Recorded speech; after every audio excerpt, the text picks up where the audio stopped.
Today we're going to talk about a couple properties or laws regarding logarithms. And I have them all listed right here. We're going to talk about these three. The first one is called the product property. And the product property says this: if I have log base b of m times n, that is equal to log base b of m plus log base b of n. Now, why is that? Well, we're going to wait till class. We'll give you a little proof of that. It'll be one of the first things we do in class. And that's going to be true for all of these. We'll talk about why all of these things are true. A little easier to actually just go through it in class.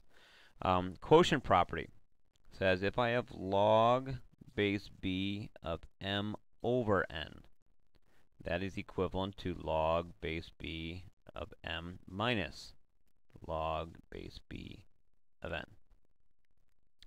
And last one is, it says log base b of m to the p power is equal to p times log base b of m. And so, like I said, it's I'm going to ask you to go a little backwards here, and that I'm going to ask you to believe me on these things, and then when we see each other in class, we'll go through and do some of the proof part of it. And who knows, maybe as we go through this, it'll make more sense to you, so that way when we actually do the proof, you'll be like, oh yeah, that does make sense. So, what I would like to do is this. Because of these properties that we just went through, this is essentially telling us that if I have a log where in the element, so that's this part right here, if it's multiplication of things, we can actually split it up to an addition problem. And if this is division, I can split it up as a subtraction problem. And so what I would like to do is, I would like to take a moment and let's actually do that. Let's take this log base 5 of x y squared, and I want you to rewrite it, or we're going to rewrite it as an addition or subtraction problem. Okay, so according to the product property, what I can do is this. I can simply rewrite this as log base 5 of x plus log base 5 of y squared. It was multiplied between them, so I can rewrite it as an addition problem. And then also using the power property right here, notice I have this exponent here. I could actually write this as log base 5 of x plus 2 times log base 5 of y. And there you go. I've done it. I've expanded it, or I've rewritten it as an addition, in this case, an addition problem. Okay, let's do the next one. So this one right here, I can just rewrite it as log base 10 of x minus log base 10 of y. And there's really nothing else you can do, so we're done. And keeping it straight between addition and subtraction, hopefully it's not that difficult. Multiplication and addition have a relationship. Division, this always just reminds you, oh yeah, it's a minus sign. Okay, last one here. Let's try this one.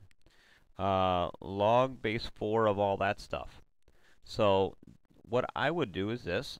Since I have this division, I would write it as log base 4 of x y squared minus log base 4 of 4. Here I can simplify that more. I can write it as log base 4 of x plus log base 4 of y squared minus this stuff. I can simplify this part, power property. So log base 4 of x plus log, plus 2 log base 4 of y minus, now what is log base 4 of 4? That's one of those little helpful hints or unofficial properties I gave you before. And that said, if these two are the same, okay, what does that equal? Well, if I have log base 4 of 4, okay, that's going to end up equaling 1. So anytime that these two are the same, it's always equivalent to the exponent. Well, the exponent is 1. Okay?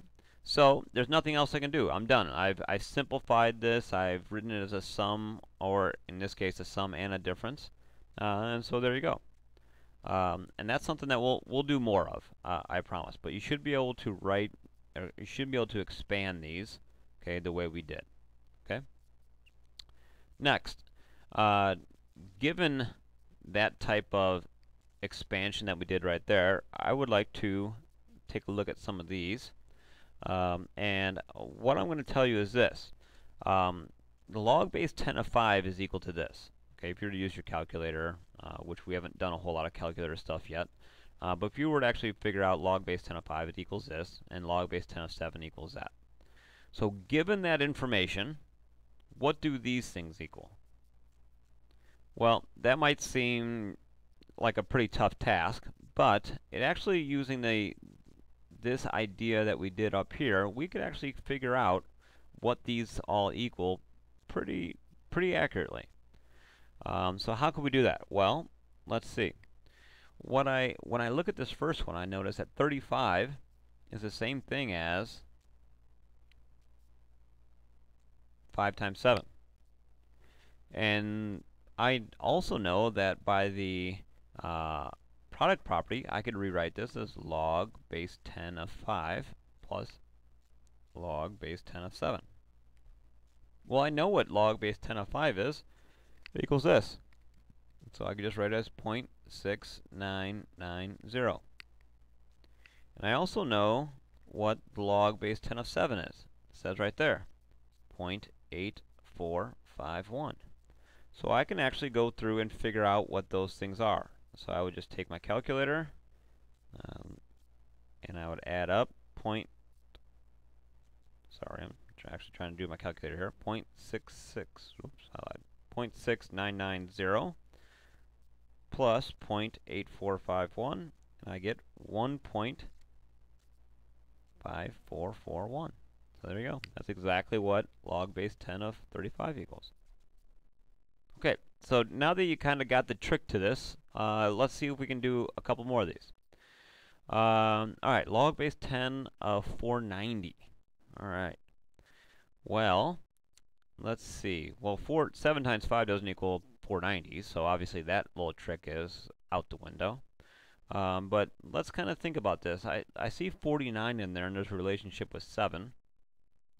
What if I rewrote this as this? Log base 10 of 49 times 10. Well, that could be helpful to us because I know that 49 is the same thing as 7 squared. So I'm actually going to do 2 steps at once. I'm going to write this as 7 squared plus log base 10 of 10. Okay. Power property says I can move this up front. So this is 2 log base 10 of 7 plus, now what's log base 10 of 10? Well, that equals 1. So it's 2 times log base 10 of 7, 0.8451 plus 1. So let's figure that out. 0.8451 times 2 plus 1, and that's 2.6902. There you go. So kind of tricky. It's a little bit of a puzzle trying to figure out what these things are. Oh, this one is one that catches people all the time. So let's see if we can kind of figure this one out. So looking at this, log base 10 of 1 3/7. Well, 1 3/7 isn't helping us a whole lot. That 3, no good. 1, no good. 7, yeah, I know what that is. But what might help us here is maybe if I rewrote it as a mixed number, or an improper fraction, pardon me. So log base 10 of 10/7. And do you see how that helps us? Because if I write it now with the product property, log base 10 of 10 minus log base 10 of 7. Well, log base 10 of 10 is 1. We know what this is. And so just subtract those. 1 minus 0.8451 And there you go. So like I said, it's a little bit of a puzzle. You know, you're just trying to figure out how you can possibly rewrite this to take advantage of either one of those. What about the next one? Okay, last one here. Log base 10 of 0.5. Well, this one's not quite as easy. Because log base 10 of 0.5 is definitely not the same as log base 10 of 5. Some of you might be thinking, all right, well, what if I wrote it as a half? Well, how does that help us? It really doesn't, because a half and 5 and 7, you know, that's not really doing us a whole lot of good. Let's see here. How about, what if I rewrote 1/2 like this? Log base 10 of 5/10. Okay. Now, is that the same thing? 5/10 as 0.5? Sure, it's a half. So what if I then just split it up? Log base 10 of 5 minus log base 10 of 10. We know what this is, 0.6990. That's 1. So let's just simplify that, 0.6990 minus 1. There we go. Negative 0.301. Okay. So there you go. So that's all these things are right here. Is that just trying to figure out a little bit of a puzzle. Sometimes they're a little tricky like these. Sometimes they're pretty obvious like those. So, all right. So that's kind of the first part here. But let's actually move beyond that into what I call part 2 of this. Using some of these laws of logs. Now, just to make life easier, though, before we do this, what I'm going to do is I'm actually going to stop this, and you're going to have to move on to part 2, because we're going to run out of time if I keep trying to do this. All right, so I'll see you in a second.